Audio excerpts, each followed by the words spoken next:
So with our F90 M5 front splitter, I'm going to go over the installation here. Very straightforward, just a couple of steps. First thing we want to do is we want to clean up the front bumper on the car. We want to make sure that the areas where this double-sided tape is going to stick, that's very clean, free of wax, free of grease, all that. One of the easiest ways to do that is some alcohol and just clean it up, make sure it's 100%. So first thing we're going to do is we're going to remove the screws on the car that hold the front bumper and under paneling together. And there's a couple of them are push pins too, so same thing with those, we're going to pull those out. There's going to be some splash guards on the car by factory that prevent water from splashing in front of the car when you hit puddles. We're going to remove those. They don't need to be reinstalled when you use the splitter, and the splitter does act as in the same purpose, so you're not going to have those issues. But so those can stay off the car.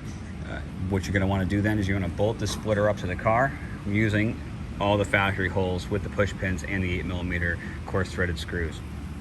Once we get that in place, we're going to push from the bottom of the splitter up to the underside of the car. We're going to want to make sure our fitment is nice and flush and we're happy with it. So what we're going to do is keep some pressure on the underside of the splitter, and then we're going to start peeling off the double-sided tape.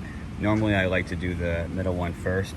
So as we keep some pressure under there, we're going to grab this extended tab here and we're going to pull it this way, and it's going to peel off the protective layer here, and it's going to allow it to stick to the bumper. So you're going to peel off the tape once you're happy with the fitment. Same thing for here.